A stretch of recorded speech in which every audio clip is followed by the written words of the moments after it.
오늘 주시는 말씀은 마태복음 5장 4절 그리고 23장 27절부터 31절까지의 말씀입니다. 우리 차신 줄 알고 함께 우리 봉독하겠습니다. 좀 큰 소리로, 또 온라인 성도님들도 어디에 계신지 간에 그 자리에서 큰 소리로 함께 봉독합니다. 애통하는 자는 복이 있나니 그들이 위로를 받을 것이며. 누가복음 23장 27절 함께 읽겠습니다. 또 백성과 및 그를 위하여 가슴을 치며 슬피 우는 여자의 큰 무리가 따라오는지라. 예수께서 돌이켜 그들을 향하여 이르시되 예루살렘의 딸들아, 나를 위하여 울지 말고 너희와 너희 자녀를 위하여 울라. 보라, 날이 이르면 사람이 말하기를 잉태하지 못하는 이와 해산하지 못한 배와 먹이지 못한 젖이 복이 있다 하리라. 그때 사람이 산들을 대하여 우리 위에 무너지라 하며 작은 산들을 대하여 우리를 덮으라 하리라. 푸른 나무에도 이같이 하거든 마른 나무에는 어떻게 되리요 하시니라. 아멘. 하나님의 말씀입니다. 하나님 말씀에 감사합니다. 우리 계속해서 복음으로 살다 산상수훈 말씀 함께 나누고 있습니다. 오늘 세 번째 시간입니다. 산상수훈은 세 가지의 우리 배경의 의미가 있다. 우리 기억하시기를 바랍니다. 무리에서, 세상 나라에서 제자로, 하나님의 나라로, 그리고 율법의 산에서 은혜의 산으로, 그리고 왜곡된 복에서 온전한 복으로라는 우리의 존재성의 변화, 또한 하나님의 말씀 속에 천국 가는 삶, 천국 사는 삶의 말씀이다 라고 나누었습니다. 우리 지난 시간에는 심령이 가난한 자는 복이 있나니 천국이 그들의 것이며 라는 말씀 함께 나누었습니다. 산상수훈의 특별히 팔복은 천국으로 시작해서 천국으로 끝나는 천국의 복을 말씀하시는 것입니다. 심령이 가난하다라는 것은 마음을 비운다라기보다 또 욕심을 버리고 명상과 성찰의 삶을 살아야 된다라는 것이 아니라, 바로 심령이 가난하다는 것은 무엇이죠? 우리의 존재, 하나님 앞에 우리의 존재를 깨닫는 것이다 라고 말씀 나누었습니다. 그래서 첫 번째 심령이 가난한 자, 또 오늘 애통하는 자, 다음 주에 온유한 자는 우리가 하나님 앞에 어떤 존재인지를 깨달을 때 바로 참 복, 그 왜곡된 복에서 참된 복으로의 존재로 우리가 거듭나게 된다는 것을 말씀하시는 것입니다. 그래서 이것이 하나의 단계이기도 하고요, 또 전체 그림이기도 하고요. 그렇게 여러분들이 산상수훈, 특별히 팔복을 보시면 좋겠습니다. 가난이라는 것은 지난주에 말씀드렸듯이 파산되었다, 구제할 수 없다. 우리의 존재는 죄로 인해 파산 신고를 하고 파산 사형 선고를 받은 존재인데, 이것을 깨달을 때 진정 하나님을 만날 수 있다라는 것. 그래서 심령이 가난한 자가 하나님을 만나는 복을 누리고 그 가운데 천국이 그들의 삶에 임하게 된다는 것이죠. 지난주에는 삭개오의 이야기 기억하시죠? 심령이 가난한, 진정 나의 죄악과 하나님 앞에 죄인임을 고백한 삭개오가 그 가난한 심령이 되었을 때 구체적인 죄의 실천적인 회개가 일어나게 되죠. 그래서 가난한 심령이라는 것은 그저 마음으로, 생각으로 어떤 영적이다, 신비로운 그런 회개가 아니라 구체적인 실천의 회개가 따르게 되고, 그리고 또한 내 주위에 억압받고 가난한 자들이 보이기 시작한다는 것이죠. 나만 위에 살았던 삭개오가 이제는 단지 내가 죄졌던 사람들에게뿐만 아니라 가난한 자를 위해서 베푸는 그러한 삶을, 진정한 나눔을 경험하게 되었다라는 거죠. 그래서 내가 돈이 많아서 나누어 준다라는 내 의가 아니라 하나님의 의를 경험함으로 나에게 가장 진정한 복이 무엇인가를 깨달았기 때문에 그가 모든 소유를 팔아서 또한 죄를 회개하고 가난한 자를 돌보는 삶이 되고, 그는 이제 어떤 축복을 얻게 되죠? 우리 9절하고 10절 말씀처럼 오늘 구원이 이 집에 이르렀으니 이방인이었던 삭개오가 아브라함의 자손이라. 이뤘던 자가 이제 하나님의 구원받은 자로 살아가게 되는 이 엄청난 천국 보화를 얻게 되는 것입니다. 할렐루야. 우리 여름 성학기 때 God knows me 그러면 I'm treasured 그러거든요. 그런 것처럼 보화, 우리의 삶의 보화를 소유하게 된다는 것입니다. 그래서 그 가난한 심령, 또 애통하는 자, 그 복이 임하게 될 때에 우리가 왜곡된 그러한 삶의 가치, 그리고 우리의 일시적인 복이 거듭나게 되어서 진짜 복이 무엇인지를 깨닫게 되는 거죠. 비교할 수 없는. 이 땅에 누리는 거 나쁜 거 아닙니다. 이것이 우리에게 편안도 주고 때로는 안락한 삶도 주지만 일시적인 거예요. 그것이 영원하지 않다라는 거죠. 이것이 언젠가는 제한적이고 없어질 것이다. 근데 우리는 이것을 없어질 것으로 생각하지 않고 살잖아요. 영원할 것처럼. 우리 인생도 영원할 것처럼 그렇게 살아가다가 이제 언젠가 주님 만나는 날을 준비하지 않으면 이제 엄청난 비극을 얻게 되고, 하지만 이것을 깨닫고 거듭나게 되면 우리의 삶에 정말 참된 복, 이 빙산의 그 큰 본질들, 이 큰 우리가 보지 못했던 그 부분들을 깨닫게 되는 것이죠. 그래서 이걸 깨닫게 되면 정말 신앙생활이 너무너무 감사한 거예요. 할렐루야. 예배가 그냥 종교적인 예배가 아니라 이 예배가 너무너무 감격스럽고 기도가 정말 주님과의 대화가 되고 그런 정말 은혜를 경험하게 되는 것이죠. 근데 그게 힘들죠. 왜냐하면 사탄은 우리를 가만 놔두지 않죠. 그런 좋은 걸 너만 갖고 있냐 그러면서 이 사탄이 자꾸 우리를 빼앗아 가려고 하고 우리를 일시적인 복과 왜곡된 복으로 살아가게 해서 하나님을 떠나게, 하나님과 멀어지게 만드는 것이죠. 그러면 그럴수록 우리가 어떻게 된다고요? 날마다 우리는 십자가에서 회개하고 날마다 나는 죽고 예수로 살아가는, 예수의 힘으로 살아가는 삶이 돼야 된다라는 것입니다. 자, 이것이 이제 기본적인 이제 다음 시간까지의 전체 그림입니다. 주님 앞에 우리는 어떤 존재인가를 깨달을 때 참된 복을, 우리가 이미 우리에게 있는 참된 복, 예수 안에 있는 참된 복을 깨닫게 된다는 것이죠. 자, 질문 드립니다. 여러분은 복 있는 사람입니까? 정말 복된 사람입니까? 복된 자요. 이렇게 우리의 인생이, 우리의 삶이 매일매일 시작하기를 주님의 이름으로 축원합니다. 산상수훈 특별히 팔복은 이것을 하면 복이 있을 것이다라는 것이 아니라 복 있는 자인데, 복 있는 자의 삶은 이것이다. 영안이 떠지고 눈이 떠지고 참된 복을 만나야 된다는 것이죠. 그래서 오늘은 애통하는 자는 복이 있나니 그들이 위로를 받을 것이며 라는 말씀을 통해서 우리 두 번째의 팔복을 함께 나눕니다. 우리 함께 이 구절 읽겠습니다. 애통하는 자는 복이 있나니 그들이 위로를 받을 것이며. 그래서 애통하는 자는 복이 있다. 애통의 복이 있다는 거예요. 애통의 복. 한번 따라해 보세요. 애통의 복. 애통의 복. 좀 말이 안 되는 그런 거죠. 그리고 어떻게 애통하는 게 복이 있을까요? 우는 건 아픈 것이고, 우는 건 조금 약한 것이고, 우는 것은 손해 보는 것인데, 그래서 우는 게 어떻게 복이 되나? 너무 슬프죠. 울지 마. 그래서 우리는 울려고 하면 울지 마. 왜 울어? 그렇게 말합니다. 그래서 남자는 울면 안 된다 그러죠. 남자는 울면 안 된다. 뭐 여자분들도 울면 안 되고, 우리가 운다는 것은 약함을 보이는 거기 때문에, 또 우는 것은 또 감정이 너무 이렇게 변덕스럽고 이때 이랬다 저랬다 하는 그러한 표현처럼 이렇게 느껴지는 겁니다. 그래서 운다는 것은 뭐 그렇게 긍정적인 좋은 의미로 사용되는 것은 아닐 겁니다. 아이들이 우는 이유가 왜 있을까요? 자기가 원하는 걸 갖지 못할 때 울게 되는 것이죠. 여러분이 마태복음 5장 4절 애통하는 자는 복이 있다, 가장 싫어하는 분이 누굴까요? 이분 아닐까 생각합니다. 울면 안 돼, 울면 안 돼. 산타 할아버지는 우는 아이에게 선물을 안 주신대. 그래서 애들 안 울게 하려고 그렇게 캐롤로 부르는 거죠. 울면 안 돼. 그랬더니 어떤 사랑은 울면 안 되면 뭐 하면 되죠?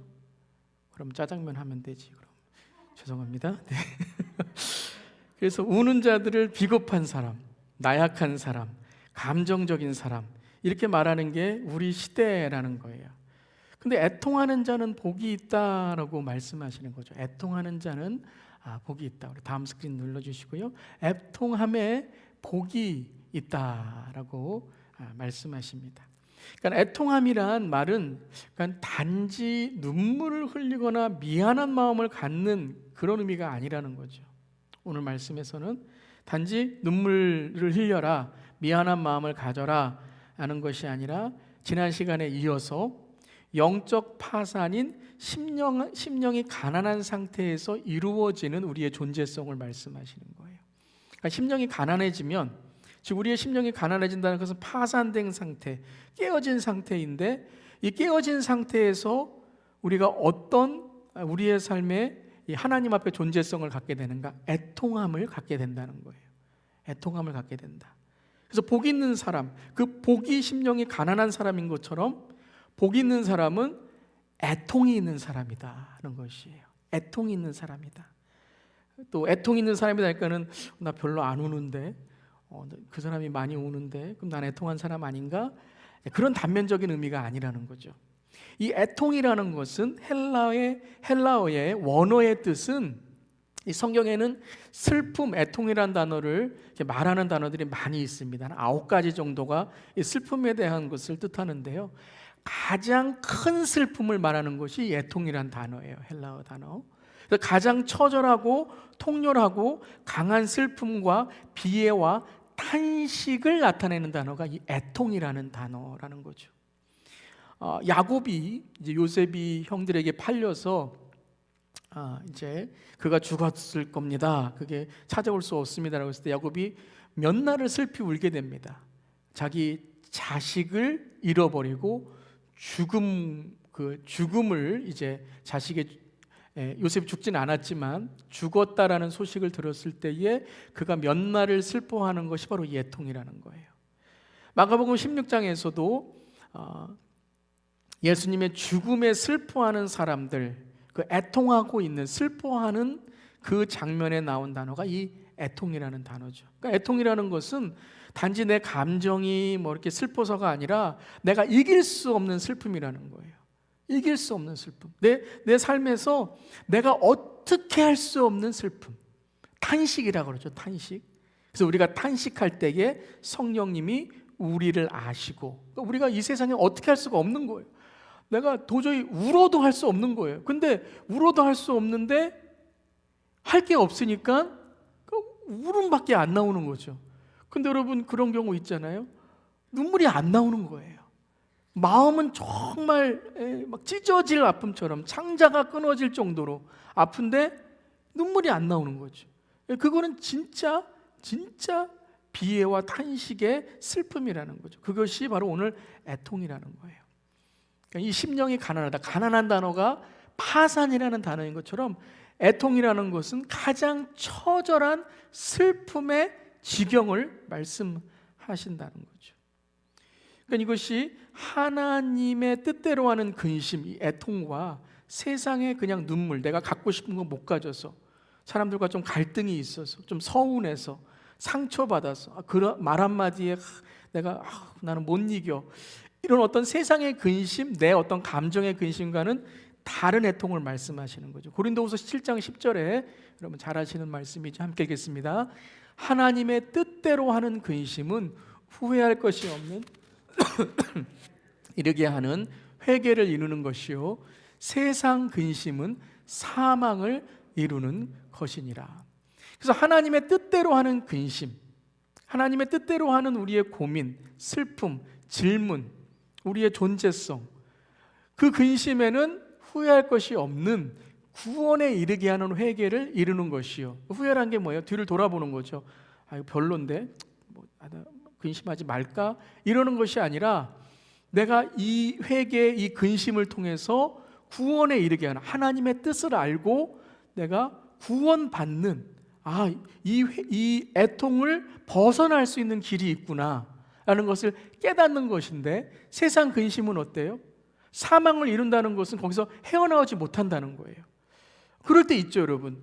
내가 어떤 감정이나 어떤 슬픔이나 어떤 그런 비참함에 빠져 있는데 이것을 어떻게 해결할 수가 없는 거예요.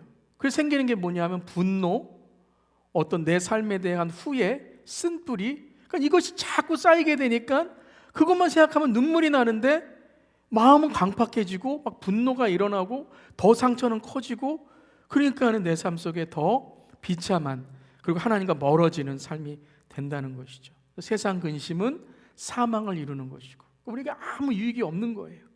그런데 하나님의 뜻대로 하는 근심은 주님을 만나는, 구원에 이르게 하는 회개, 돌아섬의 은혜를 경험한다는 것입니다. 사랑하는 성도 여러분, 오늘 우리의 삶 속에 이 하나님의 뜻대로 하는 근심, 이 고민, 이 질문, 이 신앙을 우리가 항상 이루어가기를 간절히 바랍니다. 그때 우리는 하나님이 누구신가를 깨닫게 되는 것이죠.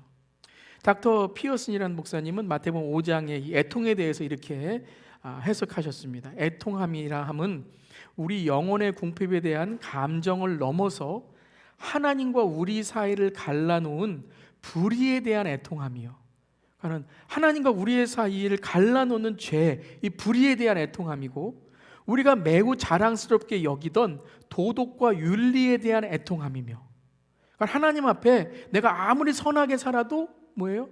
나는 죄인이구나, 그 애통함이 오는 거예요. 그리고 우리가 그토록 믿어왔던 우리 자신의 의에 대한 애통함이며, 그리고 하나님께 반역한 것에 대한 애통함이며, 하나님의 의지에 대해서 적대시 해왔던 것에 대한 애통함이다. 한마디로 이 말씀을 한마디로 정리한다면 뭐예요? 우리의 죄된 본성이라는 거죠. 그것에 대한 애통함이라는 거예요. 그렇다면 우리가 이 애통함을 깨달으려면, 우리의 감정이나 우리의 상처나 우리의 쓴뿌리를 넘어서는, 그것을 극복하는 이 애통, 좀 말은 안 되죠? 여러분, 아마 여러분 오늘 이해가 안 되시는 분은, 아니 이것을 극복했으면 뭐를 받아야 돼요? 뭐 위로를 받는다거나 뭐 웃는다거나 아니면 뭐 행복해진다거나 이렇게 되는데, 이것을 극복하는 또 애통함이 있대요. 근데 이 애통함을 경험하지 않으면 뭐를 경험하지 못해요? 참된 위로를 경험하지 못한다는 거예요. 참된 복, 참된 위로. 누가복음에서는 애통하는 자는 복이 있나니 그들이 웃을 것이요라고 했거든요. 참된 즐거움, 참된 우리의 삶의 웃음을 경험하지 못한다라는 것이죠. 첫 번째는 우리가 어떤 애통을 이루어야 되는가? 죄에 대하여 애통해야 된다는 거예요. 한번 따라해 보세요. 죄에 대하여 애통해야 합니다. 그래서 이 죄에 대한 애통을 거쳐야 이 회개죠. 하나님의 뜻대로 하는 근심이라는 것은 회개예요. 회개. 내 죄를 회개하는 것, 내 자아를 회개하는 것, 이것을 애통을 거쳐야 진짜 위로를 경험할 수 있다는 거예요. 그래서 교회 나와서 나 죄 졌는데 아무도 뭐라고 안 그러네, 뭐 이것이 위로가 되는 것이 아니라, 진짜 하나님 앞에, 사람 앞에 뿐만 아니라 하나님 앞에 죄에 대한 애통을 내가 경험할 때에 진짜 참된 위로와 참된 하나님의 은혜를 경험할 수 있다는 거죠. 이 대표적인 사람이 탕자죠. 탕자. 지난 시간에 삭개오가 가난한 심령의 대표적인 사람이라면요, 오늘 이 진짜 죄에 대한 이 애통의 대표적인 사람은 탕자인 거죠. 자기는 이제 아버지의 재산을 갖고 집을 떠났어요. 그랬는데 이 모두 탕진한 이후에 제정신이 돌아오죠. 제정신이 돌아와서 그가 회개합니다. 이게 바로 하나님의 뜻대로 하는 근심인 거죠. 근데 모든 것들이 다 파산됐을 때 그의 마음속에 나는 죄인이구나, 애통함을 갖게 돼요. 그래서 그 돌아왔을 때 아버지가 받아주셨을 때에, 여러분 가만히 탕자의 그 누가복음 15장의 말씀을 보면 이 작은 아들이 하는 말은 하나도 없습니다. 돌아온 다음에 큰 아들이 뭐라 그러거나, 그 다음에 소 잡았다는 얘기 이런 얘기, 잔치 베풀었다는 얘기 나오죠. 그러니까 여러분, 죄에 대해 애통하는 자는 할 말이 없는 거예요. 나를 회개했을 때 하나님이 나를 은혜 주셨다 할 말이 없는 거예요. 그러니까 진짜 죄에 대한 애통이 있는 사람, 정말 내 삶 속에 성령에 대한 충만한 임재가 있는 사람의 모습은 다음 시간에 나오는 거죠. 온유라는 거죠. 온유와 겸손. 절대 여러분, 죄의 애통을 거친 사람은 교만해질 수가 없습니다.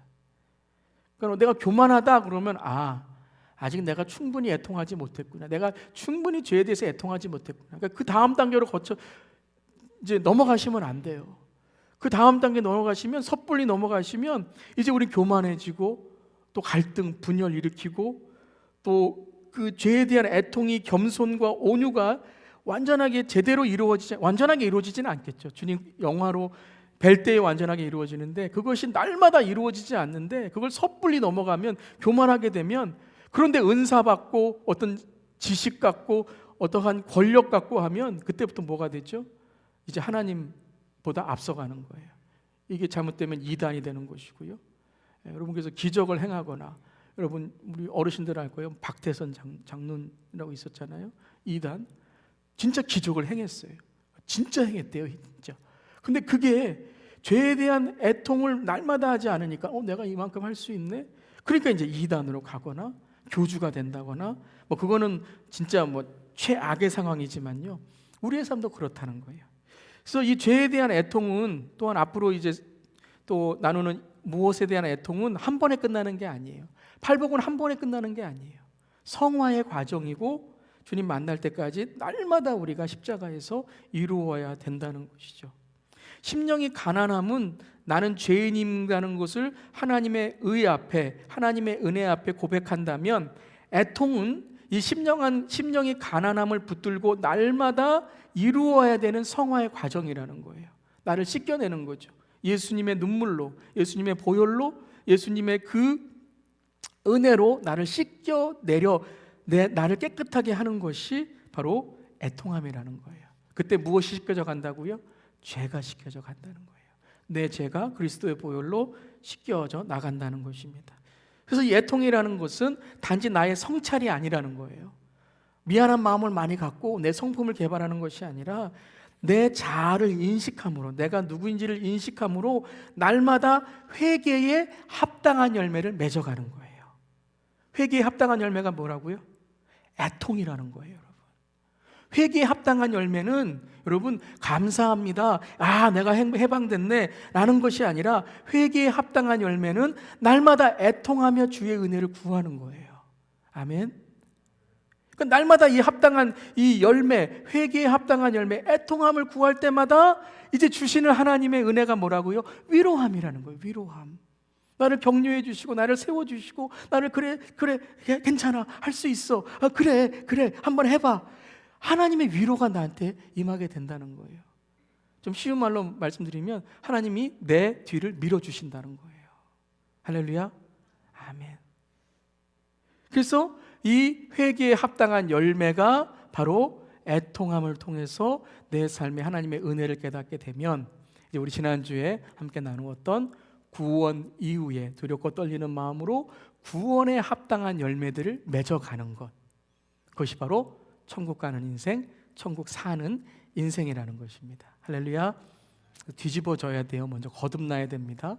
그래서 내 밑에 있었던, 진짜 내가 보지 못했던 이 영안이 열림으로 이것이 뒤집어져 거듭날 때에 정말 내 삶 속에 하나님의 풍성한 은혜들을 경험하게 되는데, 그 뒤집어지려면 심령이 가난해져야 되고 파산 상태가 돼야 되고, 내가 뒤집어짐으로 날마다 애통하는 삶을 통해서, 자꾸 다음 주 얘기가 나오는데요, 온유함, 온유한 자로 주님이 만들어 가신다는 거죠. 그래서 애통한다는 것은 또 하나의 구원의 증거라는 것이에요. 내 안에 애통함이 있구나, 내가 하나님에 대한 죄의 애통함이 있구나 라는 것은 구원의 증거라는 거예요. 그 왜 그러냐면요, 여러분, 우린 무엇에 울죠? 내 관심 있는 것에 웁니다. 내 관심이 있고 내가 원하는 것을 갖지 못했을 때 웁니다. 그 우는 것은 그 사람이 진짜 마음에 무엇이 있는가를 알게 돼요. 가만히 있다가도요, 어떤 그 상처 하나만 딱 건드리면 이 마음속의 상처, 그것을 이제 심리학적으로는 내 안에 아이라 그러죠. child, adult child. 내 안에 있는 그 아이를 딱 건드리면 그것이 자존심도 될 수 있고 어떤 과거가 될 수 있고 상처가 될 수 있고 내 어떤 삶에 있는 슬픔의 어떤 일이 될 수 있고, 그것을 딱 건드리면 어른은 안 울어요. 다 견디려고 하는데 내 마음속에 있는 어린이는 울어버리는 거예요. 그건 내가 주체할 수 없는 거죠. 한 번도 울지 않던 사람이 왜 울까? 그것은 바로 그분의 삶 속에 그것이 가장 그분을 붙들고 있는 관심이라는 거예요. 근데 우리가 예수의 구원의 삶으로 주님이 우리를 붙드시게 되면, 그 다음에 우리의 마음속에 예수의 관심, 영적인 관심, 주님께서 싫어하시는 것들, 주님께서 미워하시는 것들을 내가 왜 이렇게 이기지 못하고 할까? 그것에 대하여 눈물이 나오는 거예요. 하나님, 내가 왜 이렇게 연약할까요? 하나님, 내가 왜 이렇게 주 앞에 정말 한심한 사람일까요? 그 사람들은 뭐 별로 말하는 뭐 그래도 괜찮아. 그게 뭐가 그게 뭐 중요한 거라고. 세상에는 중요한 거 아니에요. 근데 내가 왜 하나님께 이랬을까? 하나님을 왜 내가 이렇게 사랑하지 못할까? 나는 왜 자꾸 세상에 관심을 갖까? 주님, 정말 미안하잖아요. 죄송하잖아요.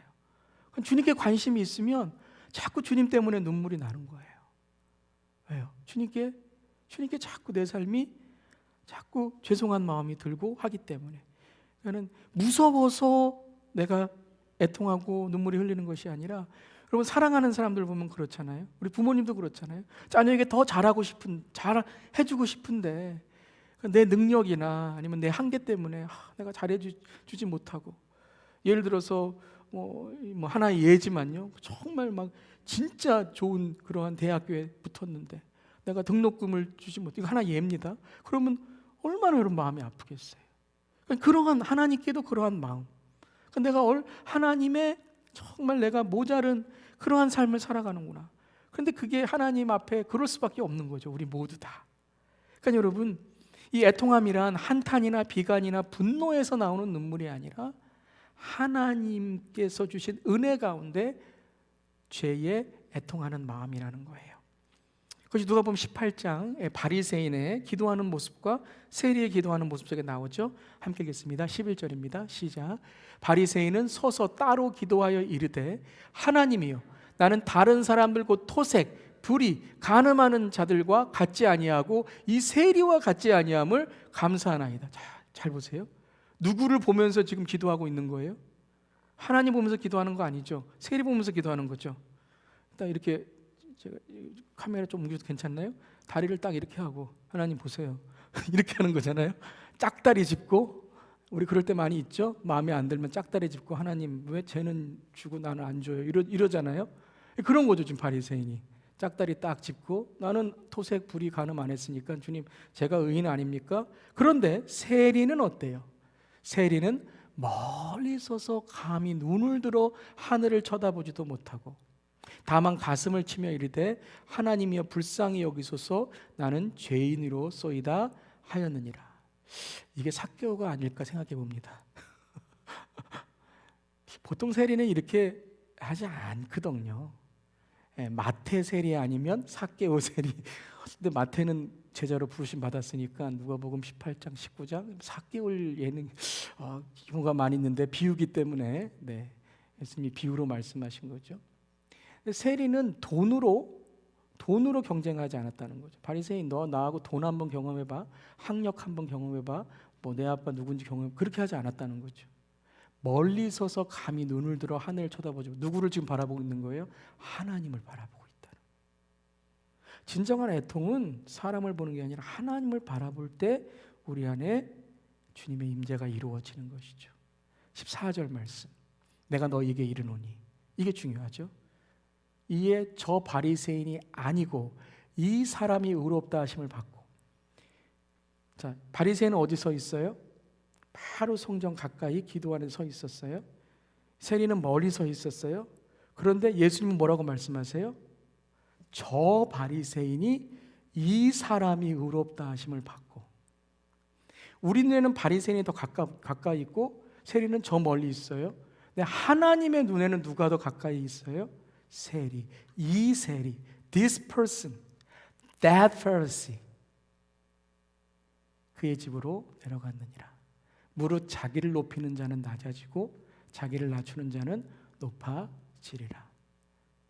죄가 의를 세우면 하나님 앞에 아무것도 아닙니다.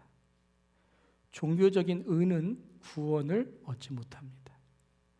오로지 하나님 앞에 내 죄를 애통함으로 나는 죄인으로서이다 라고 했을 때 주님의 구원이, 주님이 우리를 높이시는 구원의 은혜가 임하게 되는 것입니다.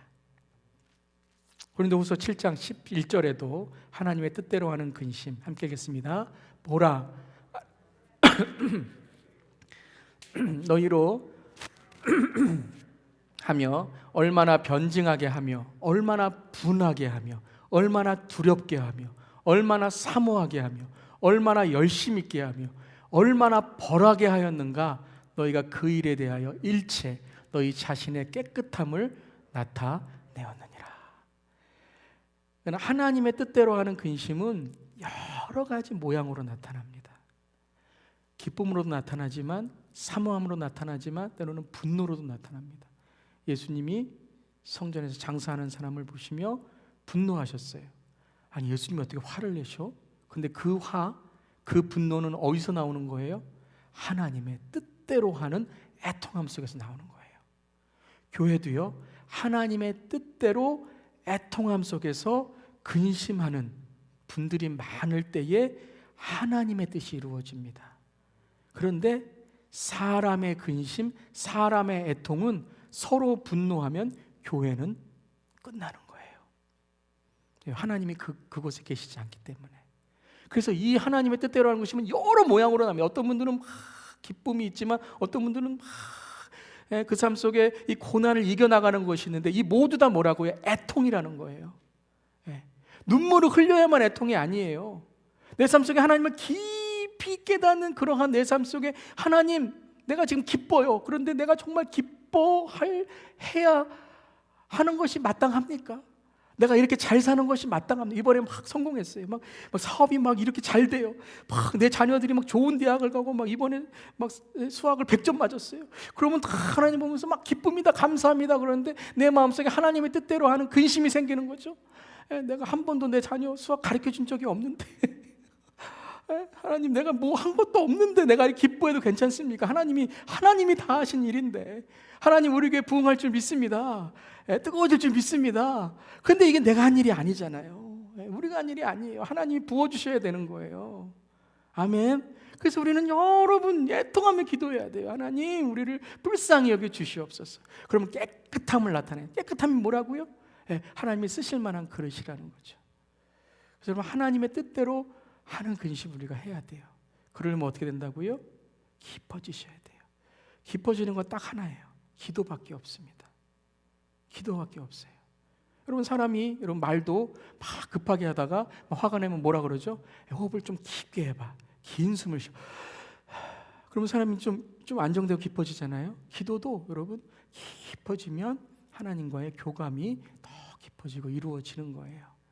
깊어지는 건 여러분 많이 기도하시고 또 하나님과의 기도의 훈련을 받으시고 하나님과의 교제가 친밀하게 이루어져야 된다는 거죠. 그래서 이 기도를 깊게 가려면 말씀이 이어져야 된다. 깊은 명상이 아니라, 깊은 어떤 교리가 아니라 말씀이 누구시죠? 말씀은 저는 성경 글자를 말씀드리는 게 아니에요. 예수님과의 관계, 로고스, 예수의 임재, 쉐마, 우리에 들리는 예수님의 말씀, 예수 그리스도, 레마, 그분의 정말 내 삶 속에 터치하는, 나를 변화시키는 말씀, 이런 말씀들이 임하게 될 때 깨끗해지는 거죠. 두 번째는 이 세대에 대하여 애통해야 합니다. 함께 읽겠습니다. 이 세대에 대하여 애통해야 합니다. 예수님께서 마태복음 11장에 이렇게 말씀하셨어요. 함께 읽겠습니다. 이 세대를 무엇으로 비유할까? 비유하건대 아이들이 장터에 앉아 제 동물을 불러 이르되 우리가 너희를 향하여 피리를 불어도 너희가 춤추지 않고 우리가 슬피 울어도 너희가 가슴을 치지 아니하였다 함과 같도다. 여러분, 이 애통이라는 것은 예수님의 눈물, 예수님의 애통하심을 보면 우리가 알 수 있죠. 예루살렘의 제자들이 주님, 저 성전 얼마나 아름답습니까? 그랬더니 주님이 보시면서 눈물을 흘리셨다 그랬잖아요. 네가 보기에는 황홀하고 멋있는 것 같으냐? 저 건물은 이제 다 무너질 것이고 심판이 말 것이다. 주님은 그것을 보신 거예요. 그 눈물, 그 애통함, 이 세대를 보시면서 주님이 하신 말씀, 피리를 불어도 너희가 춤추지 않고 우리가 슬피 울어도 너희가 가슴을 치지 아니하였다함과 같도다. 그러니까 우리가 애통함, 이 죄에 대한 애통함을 통해서 우리가 깨닫는 아주 정말 감사한 복이 뭐냐면요, 하나님의 마음을 알게 돼요. 그리고 깨끗해지면 하나님의 마음을 알게 돼요. 그럼 하나님의 마음을 알게 되면 하나님의 눈물을 알게 되고 하나님께서 하시는 일들에 대한 소원을 깨닫게 되는 것이죠. 그래서 그것을 품을 때에 무엇이 되죠? 사명이 되는 거예요. 사명은 내가 하고 싶어. 내가 이거 해야지. 내가 잘하는 게 뭐야? 그건 여러분 사명이 아니라 그거는 재능입니다. 재능. 우리가 재능으로 할 수 있어요. 재능으로 잘할 수 있어요. 그런데 재능으로 한다고 해서 모든 것들이 하나님이 하시는 일이 아닐 수도 있다는 거예요. 내가 잘하는 거지만 하나님이 받으시는 게 안 될 수 있다는 거죠. 그래서 사명이라는 것은 제일 중요한 것은 여러분이 사명을 깨달으려면 기도를 하셔야 돼요. 그리고 기도가 말씀으로 뒷받침이 돼야 돼요. 그때 내가 뭘 하고 싶다가 아니라 사명의 가장 중요한 질문이 뭐예요? What shall I do? 하나님 제가 무엇을 해야 될까요? 하나님 제가 무엇을 해야 될까요? 제가 가장 많이 설교를 준비하면서 기도하는 것 중에 하나가 What shall I speak? 주님 제가 무엇을 말해야 될까요? 제일 먼저 방향이 그 방향부터 잡으려고 노력을 합니다. 그러니까 오늘 이 말씀은 춤추지 않고 슬피 운다는 것은 반대되는 말씀이 아니라 바로 하나님께서 이 세대를 보시는 모습이죠. 한마디로 한다면 깊이가 없다는 거예요. 깊이가. 어떤 깊이요? 마음과 마음이 통하는 깊이. 마음과 마음이 통하는 깊이가 없다는 거예요. 즉 애통이 없으니까 소통이 안 된다는 거예요. 하나님과의 소통이 안 되고, 여러분 하나님과의 소통이 안 되면요 뭐도 안 되는 줄 아세요? 사람과의 소통도 안 됩니다. 특별히 그리스도인들은 절대 안 돼요. 우리 다 경험하잖아요. 내가 조금 시험 받고 내 마음속에 뭔가 답답하면 어떤 쌍방향이죠. 사람과 막히면 하나님과도 막히지만 하나님과도 막히면 사람과도 막혀요. 그 제일 대표적인 게 부부관계잖아요. 부부관계예요, 여러분. 부부관계는 하나님의 관계와 아주 친밀한 역할이 있습니다. 그런 것처럼 이 마음의 애통함의 죄의 슬픔이 없으니까 이 죄를 다 가리고 있으니까요 겉보기에는 의로운 것 같은데 사람과도 소통을 못하고 하나님과 소통을 못하니까 꽉 막힌 거죠. 공감을 못하는 거예요. 공감. 사람과의 소통의 가장 큰 복은 뭐냐면 서로 공감한다는 거죠. 저는 정말 우리 교회 기도합니다. 우리 교회에 정말 하나님과의 공감과 서로의 공감이 있기를 간절히 기도합니다. 정말 여러분 기도할 때에 저분의 어려움이 이것이지 내가 기도해 드려야지. 저분 이렇게 어렵지 내가 어떻게 하면 도와드릴 수 있을까? 저게 기쁜 일이지 어떻게 하면 같이 기뻐할 수 있을까? 그 공감이 있어야죠.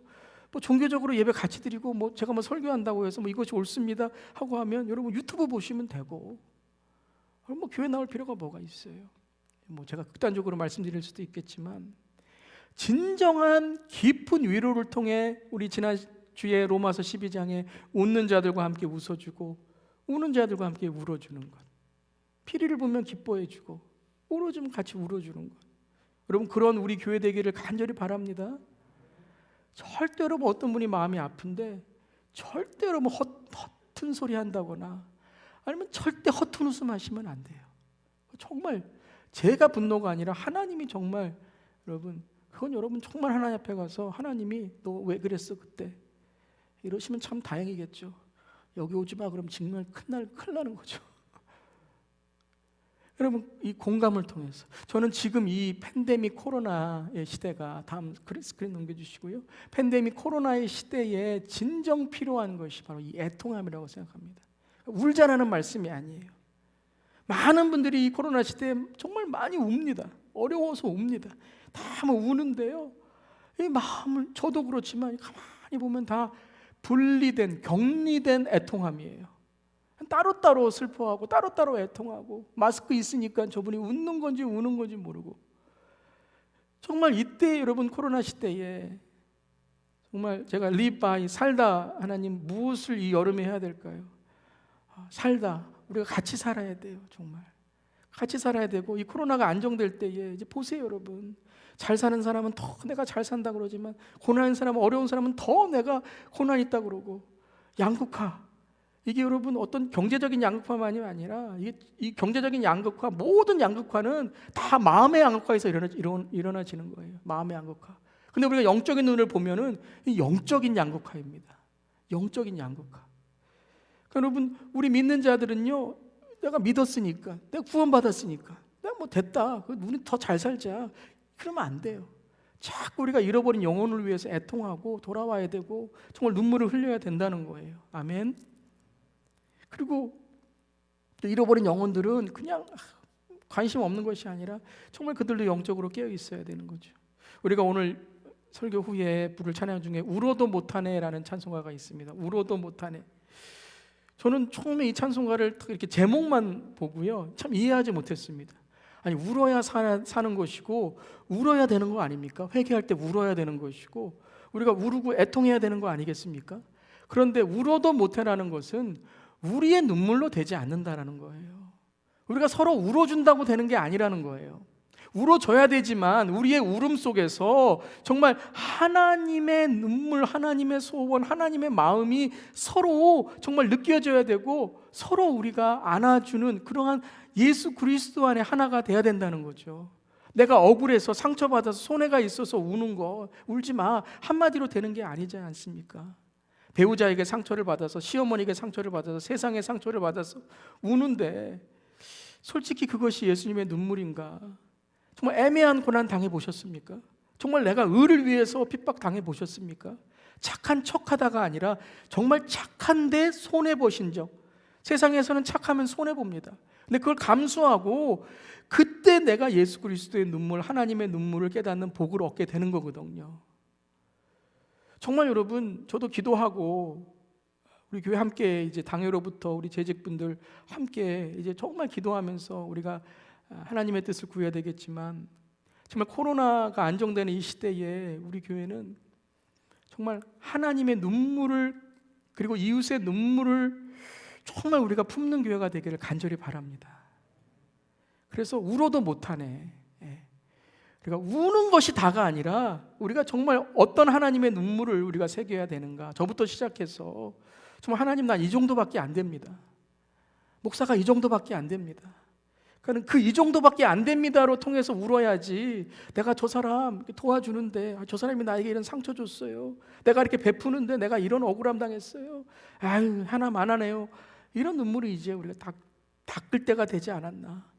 정말 우리가 진정한 눈물이 무엇인가, 그 깊이를 깨달을 수 있기를 바랍니다. 디모데후서 4장 3절 4절입니다.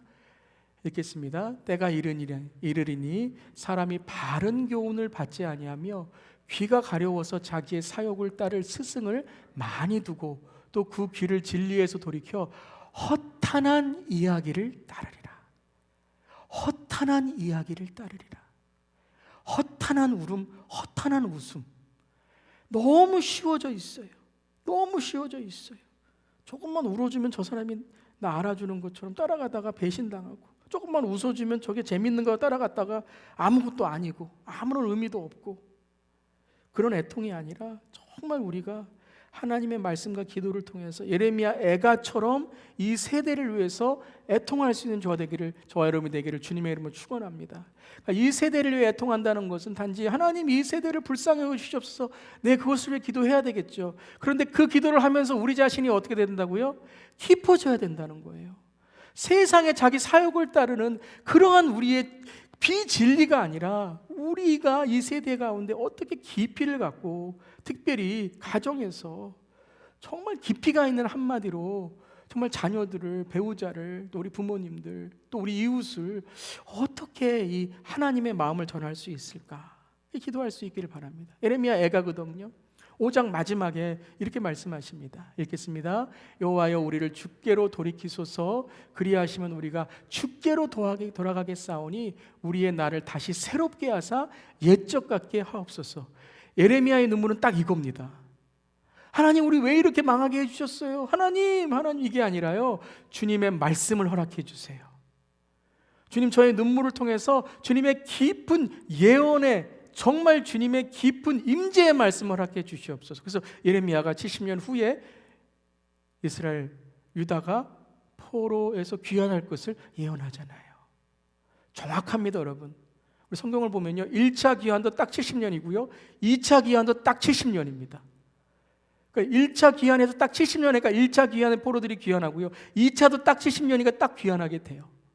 아니, 그가 눈물을 흘린 것은 단지 우리 불쌍히 여겨 주시옵소서가 아니라 우리를 회복해 주시고 우리가 주께로 돌아가 새롭게 되기를, 옛적 같게 회복되는 다윗의 영광을 허락해 주시옵소서라고 기도한 것이죠.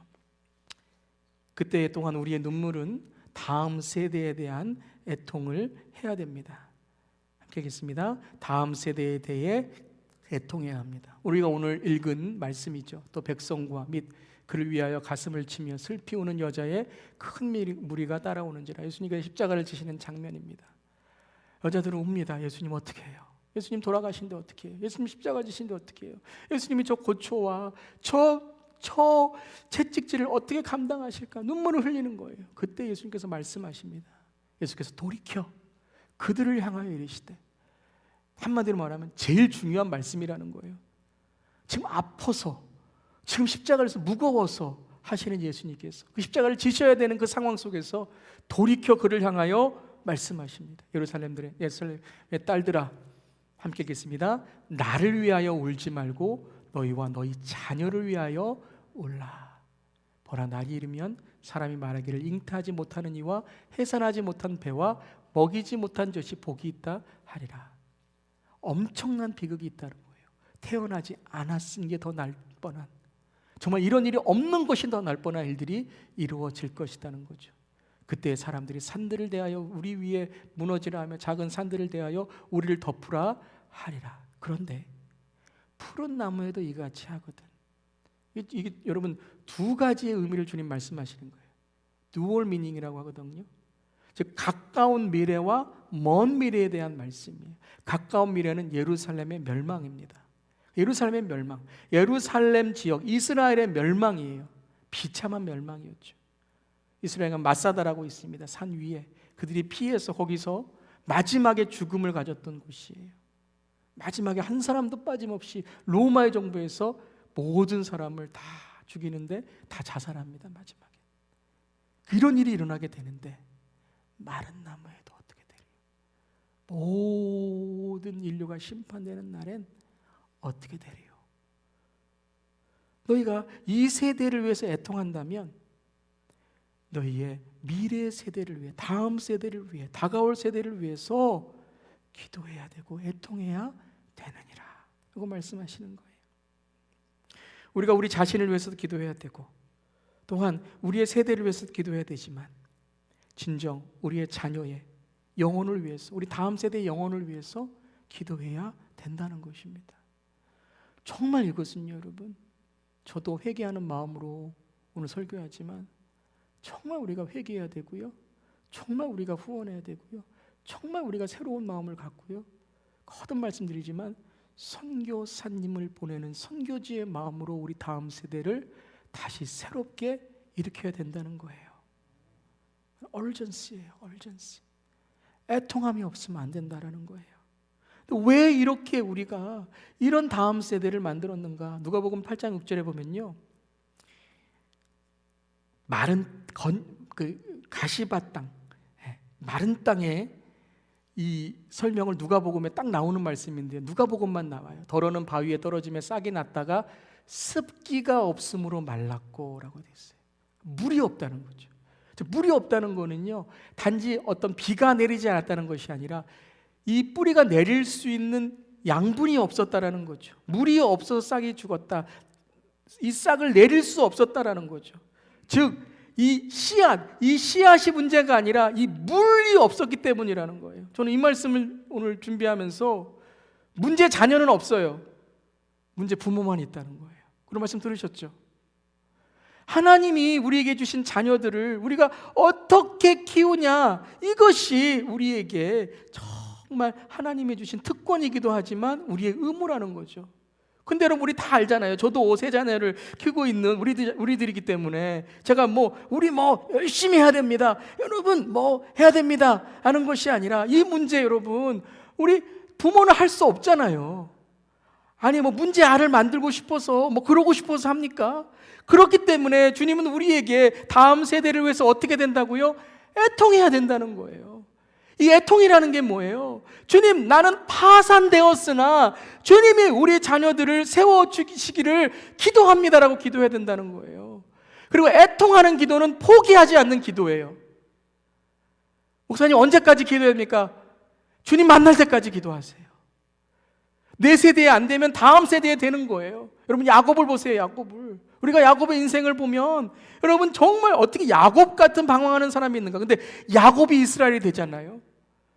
이스라엘을 만드신 하나님이, 야곱을 하나님 이스라엘로 만드신 하나님 무엇을 못하시겠습니까? 아니, 야곱만이 아니라 부활하시고 죽음에서 여러분 죽은 자를 살리신 하나님께서 무엇을 못하시겠습니까? 중요한 것은 애통의 눈물이 없다는 거예요. 저를 포함해서 우리가 애통의 이 마음이 없다는 거예요. 우리가 웁시다, 더 많이 웁시다라는 말씀이 아니고요, 우리 1세대가 깊은 영성이 없다는 거예요. 깊은 영성이 없다는 거예요. 교회가 그래놓고 결정적인 순간에는 오늘은 교회 가지 마라 이러면 안 된다는 거죠. 여행 갔다 와서 가라 이러면 안 된다는 거예요. 한나의 기도, 나오미의 기도. 다음 스크린 주세요. 한나의 기도, 나오미의 기도. 다 어떤 기도예요? 다 어떤 기도예요? 사사기 시대의 기도, 파산된 기도, 모든 것이 끝난 기도. 그때에 그들의 자아를 내려놓고 주님이 행하시는 일을 기도했다는 거죠. 그때에 사무엘이 나오고 그때에 룻이라는 다윗과 메시아의 계보를 잇는 이방 여인이 나왔다는 거죠. 우리는 안 되는 거예요. 울어도 안 되는 거예요. 하지만 그래도 우리는 울어야 되고, 그래도 우리는 주님을 바라봐야 되고, 그래도 우리는 주님을 붙들고 날마다 나를 깨우고, 새벽을 깨우고 나를 죽이고 우리 다음 세대를 붙들고, 제발 내 소원이다, 예수님 잘 믿어라, 내 유언이다, 믿음 잘 지켜라. 그래야 되는 이유가 무엇인가? 하나님은 우리의 눈물을 절대 버리시지 않고 우리의 눈물을 닦아주신다는 거예요. 애통의 복, 이것이 애통의 복이라는 거예요. 함께 읽겠습니다.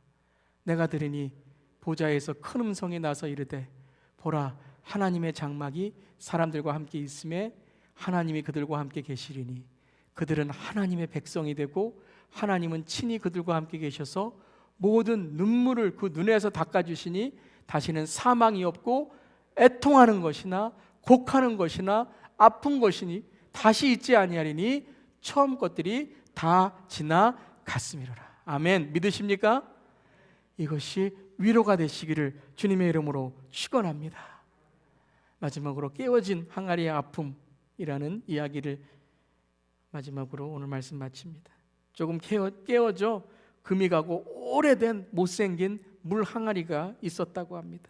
그 항아리의 주인은 물을 길러오는데 이 항아리를 사용했대요. 오랜 세월을 지나도록 그 주인은 깨어진 물이 흘러버리는 물 항아리를 버리지 않고 똑같이 다른 항아리와 함께 이 항아리를 사용했다고 해요.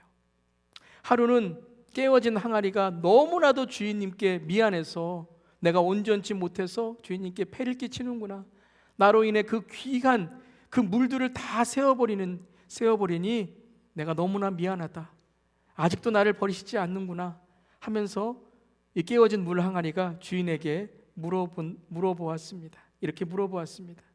주인님, 어찌하여 저를 버리고 새로운 온전한 항아리를 구하지 않으십니까? 저는 별로 가치가 없는 그런 항아리입니다. 주인님, 저를 버리세요. 저는 깨어졌기 때문에 쓸모가 없습니다. 주인은 그의 물음에 아무 말도 하지 않은 채 그 깨어진 물 항아리를 쥐고 집을 나섭니다. 그리고 물을 길러 집으로 오는 길에 조용하고 부드러운 음성으로 깨어진 항아리에게 이렇게 말합니다. 얘야, 우리가 걸어온 길을 돌아보아라. 그제야 물 항아리는 왜 주인님께서 나를 이 깨어진 항아리를 사용하는지를 알게 되었습니다. 주인이 이렇게 말합니다. 길가의 예쁜 꽃들이 어떻게 저렇게 자랄 수 있는지 아니? 이렇게 삭막하고 물이 없는 곳에서 아름다운 꽃을 필 수 있었던 것은 너의 깨어진 틈으로 나온 물을 먹고 자란 꽃들이기 때문이란다. 우리의 애통함으로 때로는 아무것도 할 수 없다고 생각하는 우리들이지만 하나님은 오늘도 합력하여 선을 이루시는 줄 믿습니다. 애통하는 자는 복이 있습니다. 주님의 하늘 위로가 임하기 때문입니다. 그 위로로 이 땅의 눈물로 채울 수 없는 우리의 깨어짐을, 이웃의 깨어짐을, 세상의 깨어짐을, 우리 자녀들의 깨어짐을 애통의 복을 통해 하늘 위로로 채워주시기를 기도합니다. 이 시간에